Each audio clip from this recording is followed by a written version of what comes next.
All right, it is college football's Black Friday. The transfer portal is officially open, and let's not kid ourselves. What this is college football free agency, and as any football fan knows, no matter what kind of level you like to follow, the quarterback is the straw that stirs the drink. Look at USC. They get Caleb Williams, go from a 4-8 program to competing for a Pac-12 title. I know there's other factors baked into that, but you see what I'm saying here. Having the right quarterback can make all the difference. So who are the best quarterbacks available in this cycle? I got a couple of names for you. I want to make sure I say this clearly. All of these names have either announced their intention to transfer or are in the portal right now. So if you go and look at the portal wire on on3.com, you may not see these names as entered, but bottom line, they're going to be transfer quarterbacks. All right? Without further ado, let's get after it. Some of the top quarterbacks available right now. First and foremost, how about DJ Uiagalelei? Transfer quarterback from Clemson, looking to play his eligibility out elsewhere. You would imagine he'll go back to the West Coast. UCLA could be an interesting fit. What you would get with DJ Uiagalelei is a guy who is continuing to trend upward. Went from a really poor season with his first year as a starter to this next season that we're in right now where he didn't play poorly in terms of the total body of work. You're seeing an upward trend with him. Facts are the facts, though. Cade Klubnik came in, absolutely went bonkers in the ACC title game, so he's going to look for somewhere else to play, is DJU. He's got a big body, right around 6'4", 6'5". You can call a lot of design quarterback runs with him and feel good about his durability. Also, really big arm. If he can dial in that accuracy and decision-making and be consistent there's a ton of ability. He was a 5-star out of high school for a reason.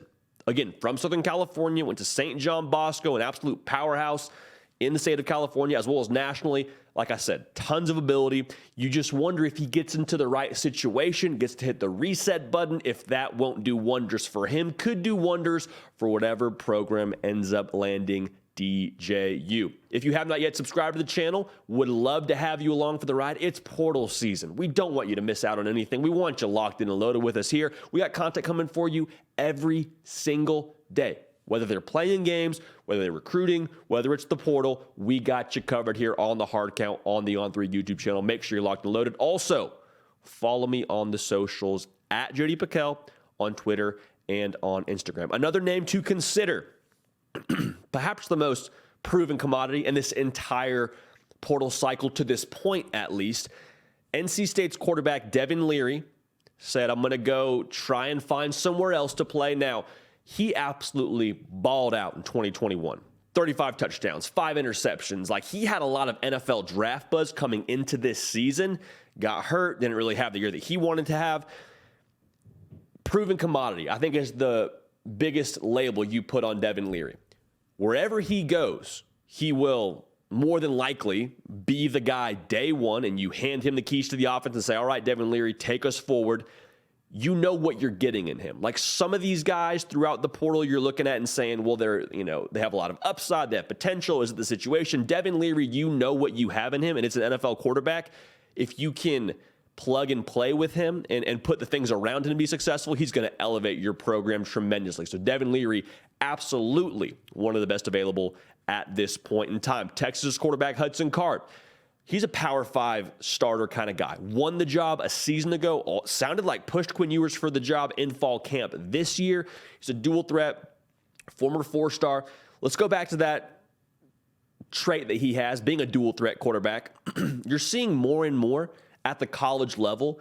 It's not just a nice thing to have a dual threat quarterback in your system. It's becoming more and more a necessity. Like, you need to have a dual threat quarterback in today's day and age of how defenses are being structured, with how fast linebackers are, with how fast defensive linemen are. You need a guy that can, one, extend and create plays, but two, be able to contribute for you in the run game, be able to do some things on the read option, be able to do some things on the quarterback design run plays. That's more and more where this game is going, and Hudson Card is very much so built in that model. So Hudson Card, a guy that played his high school ball in Austin, played his college ball in Austin. He's going to end up somewhere. I believe it'll be a Power 5 program. We said a little bit about Tom Herman and how there's some, smoke there.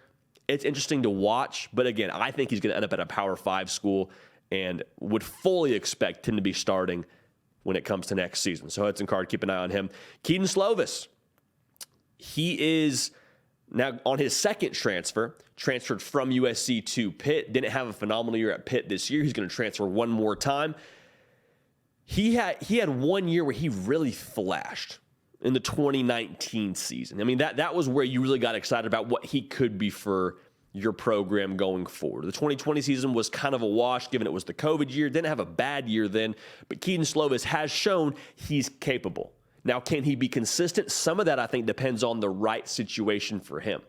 Bottom line, though, you know he's got ability. You know he can play.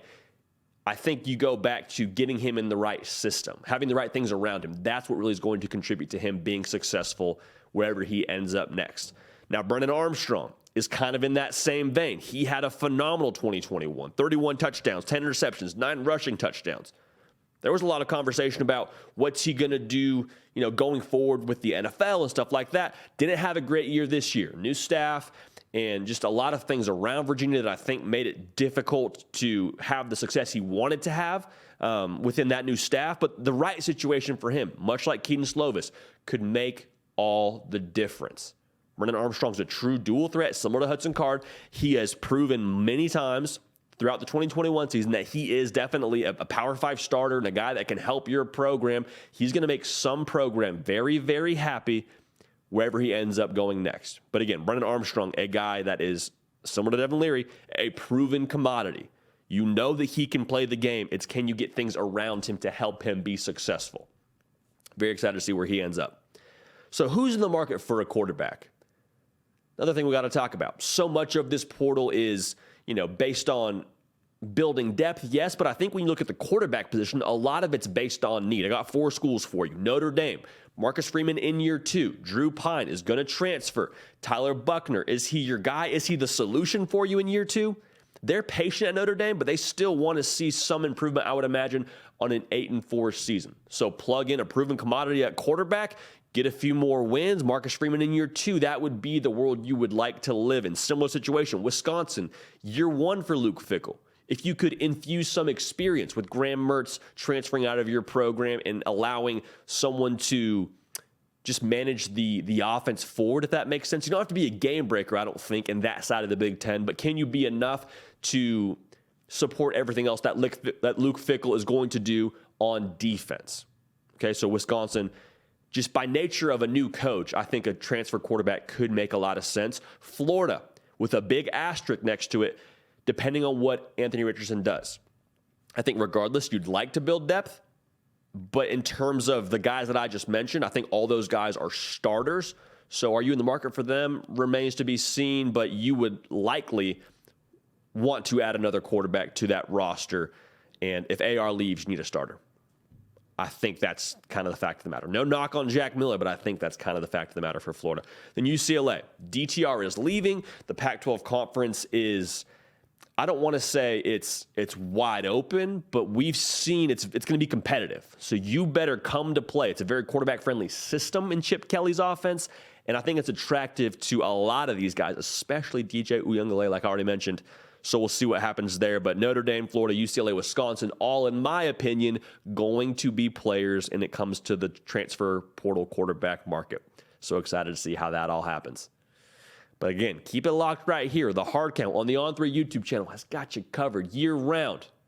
Games, analysis, predictions, yes, but we're in portal season. We're going to make sure we take care of you around here, all right? Also follow me in the socials at JD Piquel on Twitter and on Instagram. Nick Brake, lifting heavy. This is your show. We're going to keep the party rolling. We will see y'all next time. Hey y'all, thanks so much for watching. Subscribe to the channel here to make sure you don't miss an episode of The Hard Count. Also be sure to check out other videos on the On3 YouTube channel.